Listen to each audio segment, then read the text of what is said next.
Hello. Make sure to like and subscribe to my channel and encourage others to do the same. Look through the information arrow for my website and stuff like that. Please. So,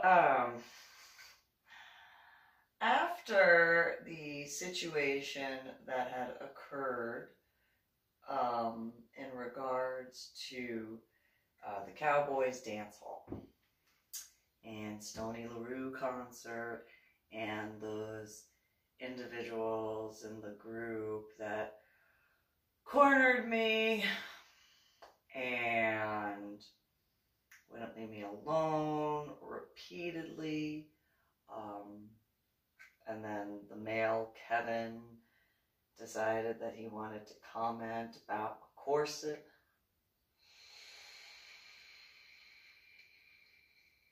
And that whole thing.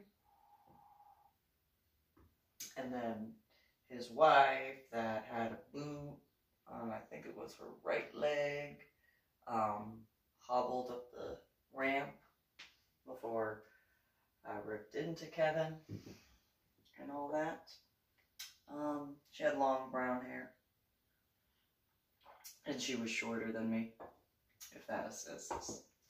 So, and the, I will say, the dancing with who is now my ex-boyfriend, the one who ended up taking my son and I to Washington State, they were sitting at a table on the second floor.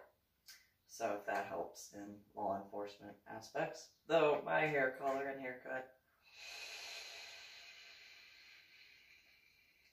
and the fact I was wearing a corset at a country club concert under bust with, that was like pink, I think, with little flutter buys right here. Either that or it was a black corset with orange and black flutter buys. Either way, under bust nonetheless. So, after that whole situation, I wound up going to, and before going to Washington State, had gone to Dallas, and that was to pick up stuff from the mail that I had received a whole bunch of messages from that had ended the relationship, which apparently didn't know about the hacking and stalking. Well, the stalking I kind of, but not in, I didn't understand that stuff, I don't deny that. But the threats that I received online, the harassment and the like. And so, the messages from that individual, Matt, who had some of my stuff in storage because of an ex who wouldn't let me get my stuff, and he didn't give Matt any of my furniture or my artwork. It was only a couple of boxes of stuff.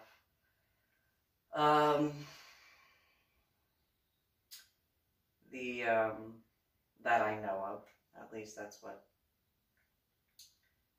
Anyway, so Matt had met the individual from Cowboys Dance Hall, meaning Jesse Lieber Hoover Jr., in person at the public storage. And while staying at a friend's house, if I'm not mistaken, I had met them, or a couple. I met them through FetLife, but had been to a couple events where they were there individually. I think it was at the sanctuary that we had met, and before they had gotten together. And whatchamacallit, I had gone outside of the guy's house to go smoke a cigarette, and there was a herd of dogs, which is really weird because before my head injury, I used to have this nightmare. So it was a nightmare. I would wake up, and it was part of the dream with the fertilizer and stuff like that, where I was in a patio area, and there was this herd of dogs that came running at me, and I had to defend myself. And then I woke up from the dream. That was it. I didn't see how I didn't see how I defended myself. I just saw myself fighting. I did not look like this. I did not look like this. But I also wasn't seeing myself. I was seeing through my own eyes. Like, those who have had vivid dreams very much understand what I'm talking about. So I just saw the dogs, and they were coming at me, and that was it. Woke up. I was a child. I was still in Asher Holmes Elementary School when I started having that dream. Actually, I had that dream before. Irony, it was a little backwards. Irony! Anyway, so I went outside, and there were these leashes on the ground. And I don't remember the guy and the female having any dogs. I'm not mistaken. And so I sat down, and I hear, big dogs. I think one was a Rottweiler, one was a German Shepherd, and one was a Husky or something like that.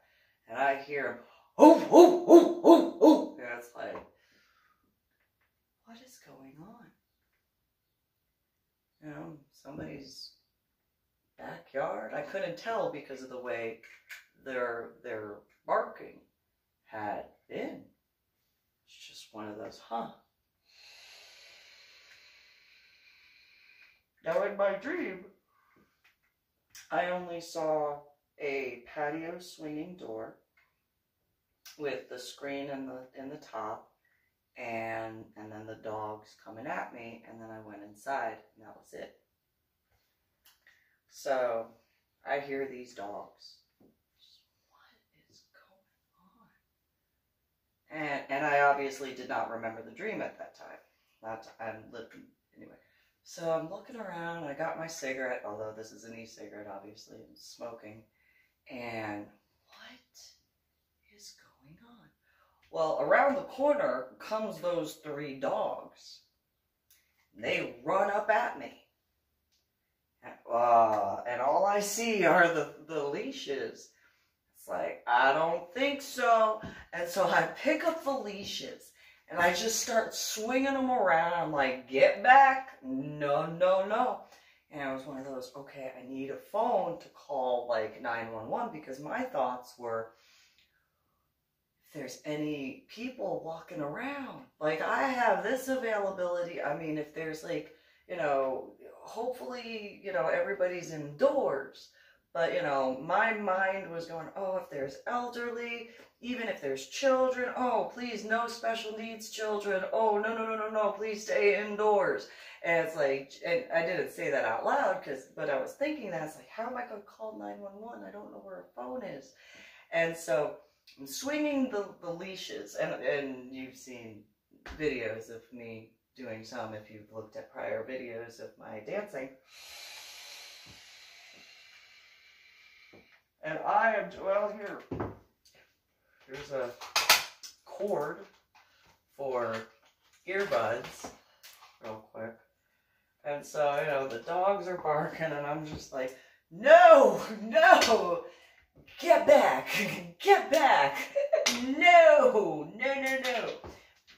That didn't happen. But just no. And so one of the dogs was obviously far more aggressive, and it's like, I don't think so. No, not today, not today. Go. And so they ran across the street to this house with a dark brown fence. I think I called 911 first, and then they told me to call animal control. And then, like, round and round and round, it's like, you gotta get somebody out here now. Like, I don't know whose dogs they are. And, you know, I'm not from this area. Oh, on and on and on and on. Everybody else was inside sleeping. And I was like, okay, you know. Well, the female came out. And I'm like, no, you need to stay inside for a minute. And she was just like, okay. She stayed behind the door. She said, what's going on? I'm like, there are dogs and I gotta keep an eye on them so that way, like, no issues.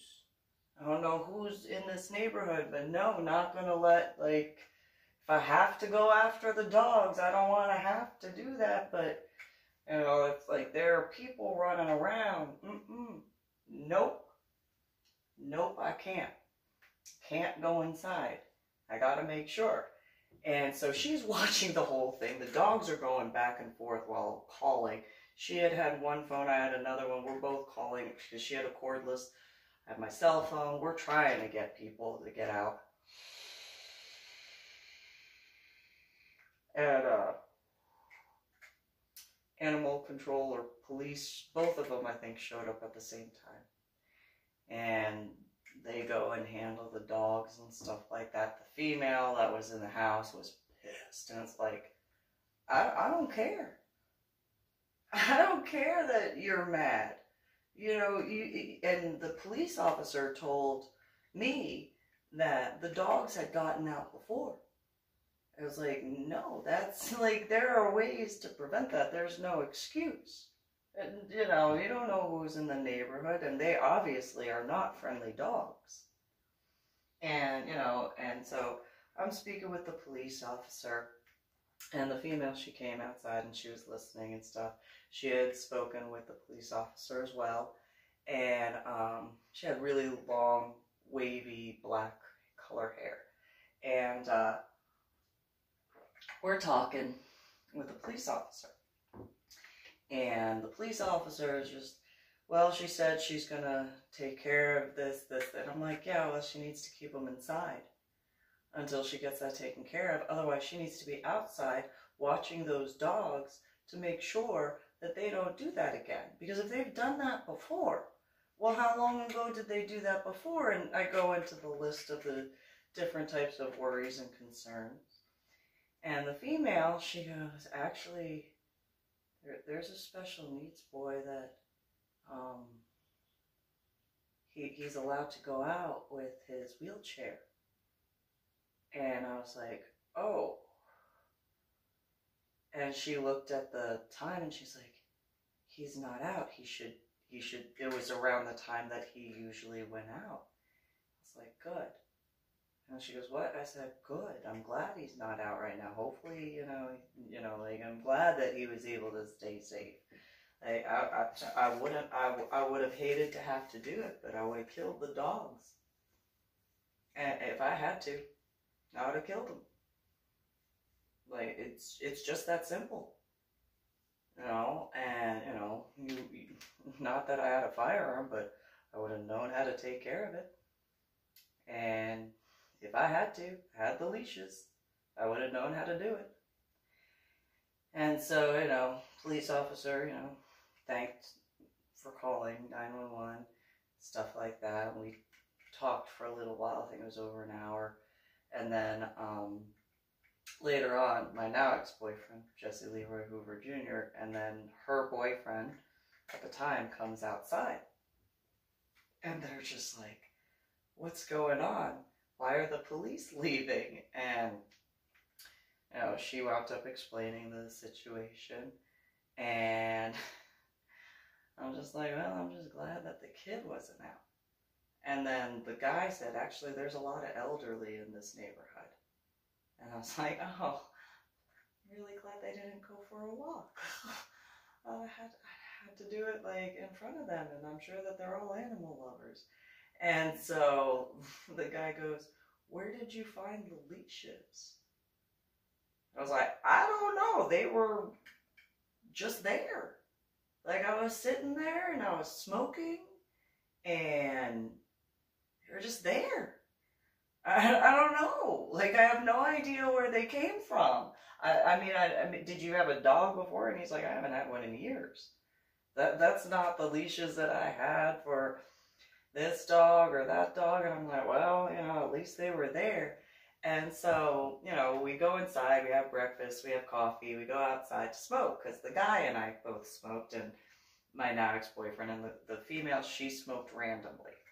So we're sitting out front, we're talking about a few different things, and there were a couple questions in reference to BDSM stuff, and I was like, yeah, you could do this, you could do that. There are different ways in this regard and that regard, and so on and so forth. And, if I had known beforehand, there's this, but you could get rubber shorts, and they cover from here to here, and da-da-da-da, you find that online, and, just on and on and on and on. Well, the guy was like, I'm not really, like, I'm dominant, but I'm not a sadist. And I was like, it's no big deal. Would you mind playing with her? Yeah, no problem. No big deal. I know how to sterilize stuff. I know how to keep that stuff safe. No problem. And he was like, you would? No problem. Not an issue. I brought my tools with me anyway. Works out. And so,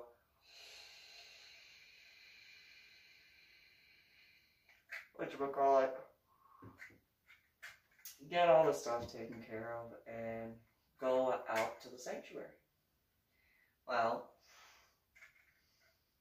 my now ex-boyfriend refused to walk through the dungeon. Like, he walked in and he was like, what? I don't think so. I'm like, nobody's getting, like, this is all consensual. Like, chill.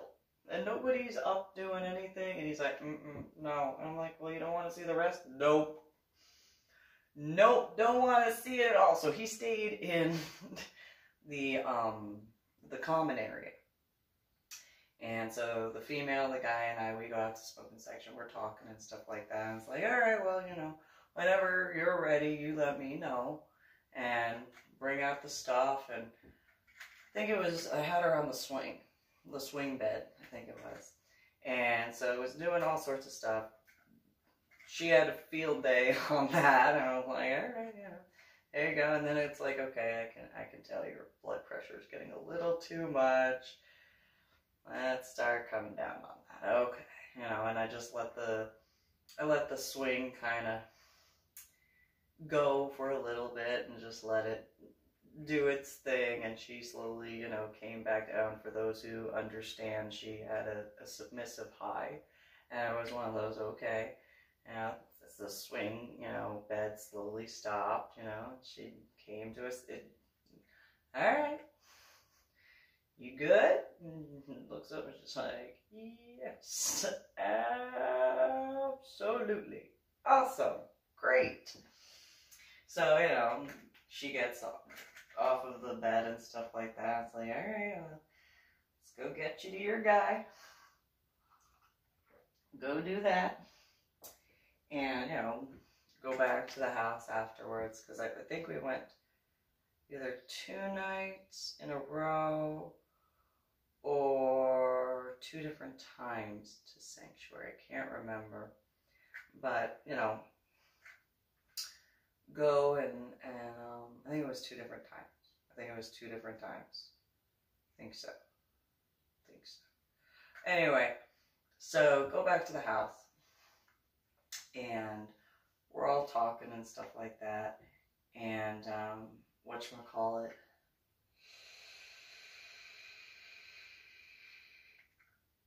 no big deal. Until I hear that, like, they're being treated differently. It's like, for what? And they explained, and I was like, yeah, but you're happy, right? And they were like, yeah, we're happy. You guys obviously have, like, known each other a while. Yeah, a couple of years, da-da-da. What's the problem? And they were like, well, so-and-so says this, so-and-so says that. Are so-and-so and so-and-so there when the lights go out? Well, no. Okay, so what does their opinion matter of your relationship? 2 consenting adults? Yes. What does it matter? well, no. What does it matter what anybody thinks of your relationship? If you allow people to tell you and dictate to you what they think your relationship should be, are they in a relationship with you? No. They there when the lights go out? No. What does it matter? Guess it really doesn't. You guys happy? Yeah. And they talked about, marriage and stuff like that. I'm like, then, who cares? Like, if you guys are happy, you guys are happy. If other people don't like the fact that you guys are happy, well, then they're just jealous of the fact of you finding happiness and love instead of being happy for you.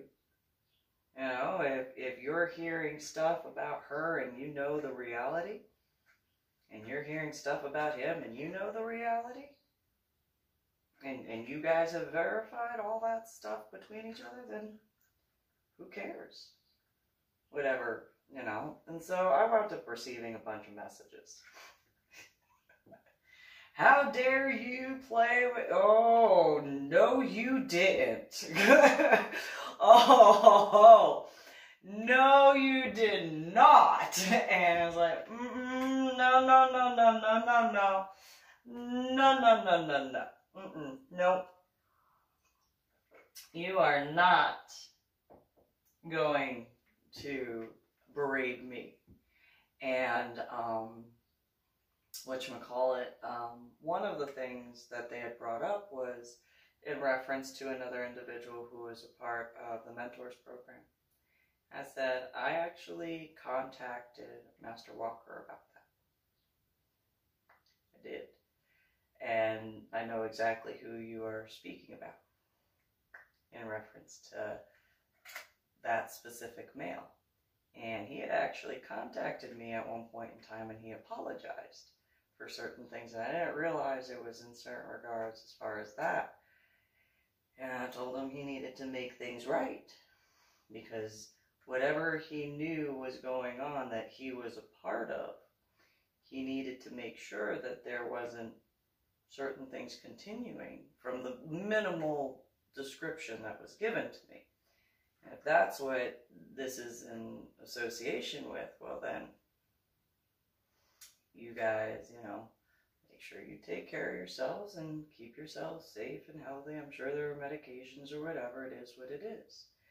And, as far as that's concerned, I was told that it wasn't that big of a deal and he knew whatever on whatever end in reference to the male. And I was like, well, if you find out, Master Walker, that this is the reality, I hope you make the right decision. That's what I hope. And so it was essentially towards the end of stuff before winding up in Washington State.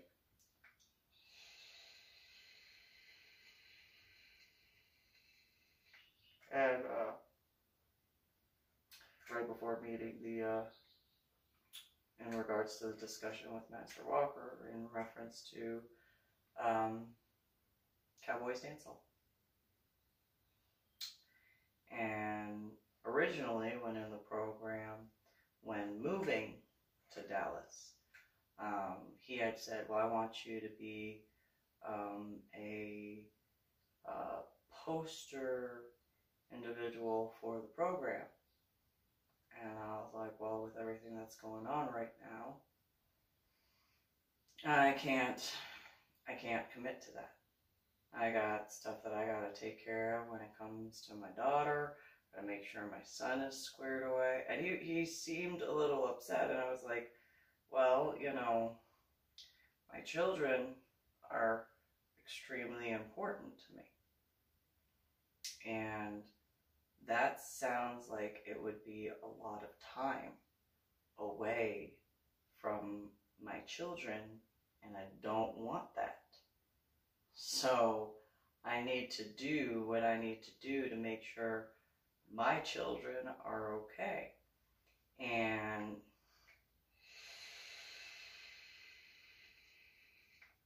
he said, well, you know, I wish you would reconsider. I was like, not with everything that's going on. I need to make sure that my daughter is squared away. I need to make sure my son is squared away. And at this point in time, no. Not until they're older would I consider, you know, that in regards to the program. Because I need to make sure that I take care of them. And he was like, well, how old? And it's like, when they're, you know, 18 and above. I can't. I cannot. Well, what if you didn't have them as a responsibility? No. No. No. Not at all. No. I have certain rules for myself, and nope. Just that's not something that I'm willing to do. Well, you've been involved with performances. Yes. It was a performance. It was one event. There was practice once a week. That's it. It's not a lot of time away from my children. What you are describing to me sounds much longer time away from my children. Not willing to do that. Well, what if there was a situation? I don't care. Not until they're above a certain age.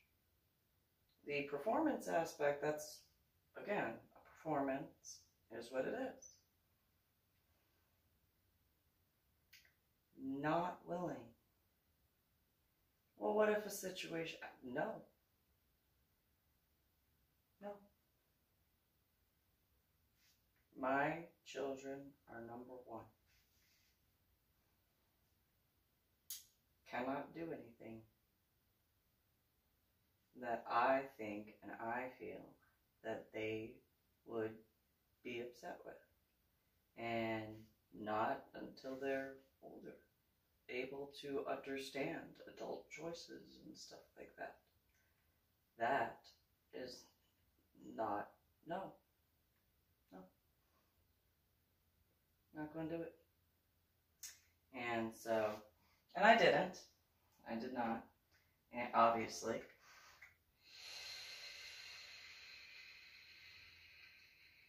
And then, you know, wound up moving back to San Antonio and that whole thing.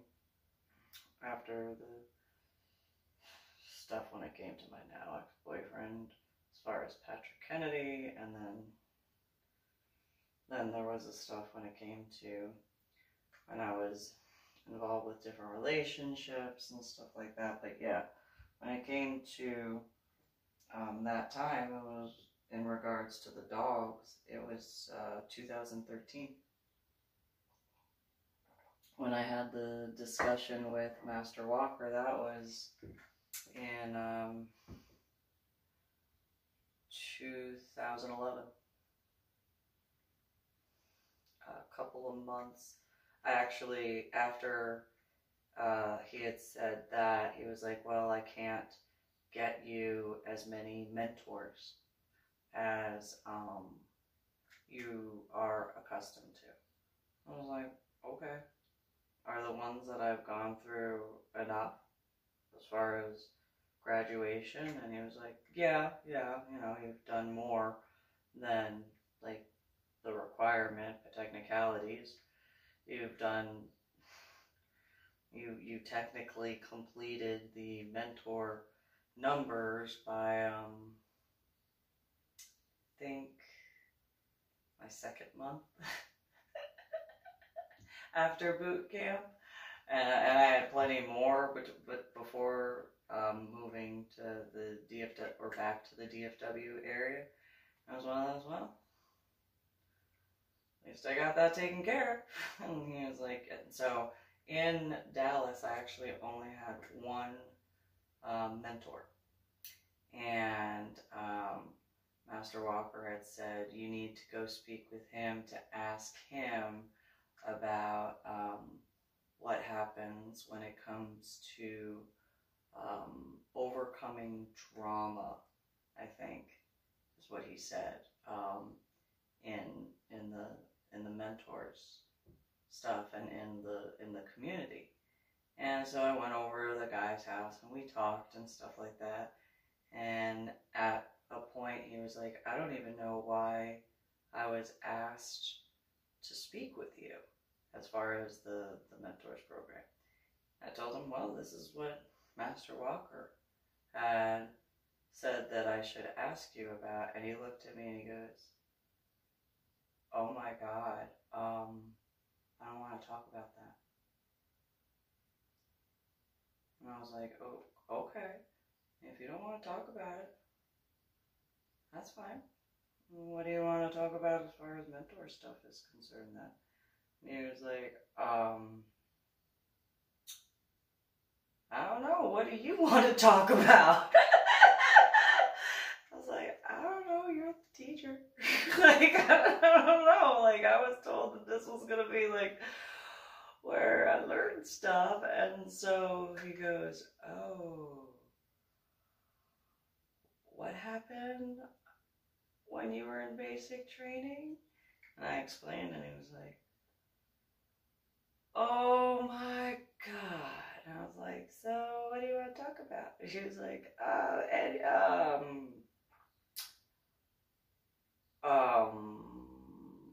whatever you want to talk about. You want some coffee? Sure. I like coffee. I got some candy. You want some candy? Yes, I like candy. Candy's good. Got some cookies. Oh, cookies. I like cookies. And so, yeah. But, you know, the couple were real nice, and we spoke about that. And so, yeah.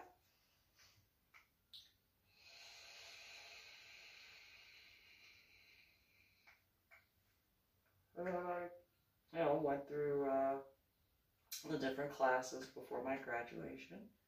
You know, the weekly or the monthly ones by that point in the program.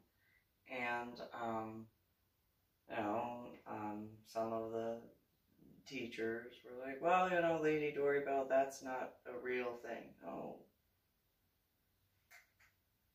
I feel it. It's right there. Touch it. Think it's real. And so, yeah. But, you know, in regards to, it was just kind of really weird about the dogs and that whole aspect of really weird dream before my head injury.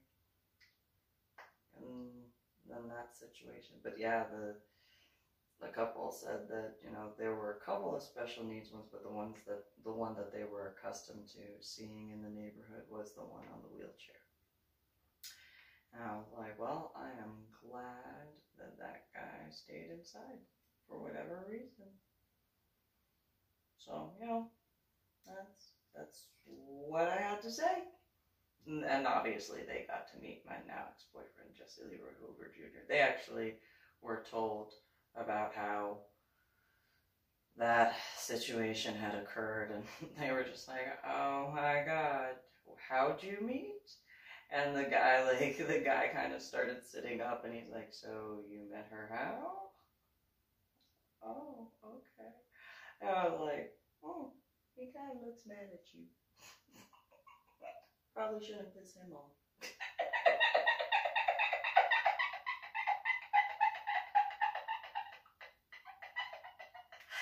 Alrighty. And so, yeah, you guys have a good one. Oh, yeah. And yeah, I did a little proverb type of thing in the thing because of the certain upset stuff. Not to name names, but to like kind of like a teaching sort of thing. Like I had done with certain things. Like I had been called Drama Llama, so I made a little proverbial sort of thing about, the llamas used to walking on rocks and cliffs and just yeah. something about milk and honey or whatever. Yeah, that was my original Fet Life profile and stuff like that. So yeah, it has the pictures of the scuba diving stuff among a whole bunch of memey thingamabombs. So you guys have a good one. Like, share, subscribe, and all that sort of stuff. Look at the information tab thing.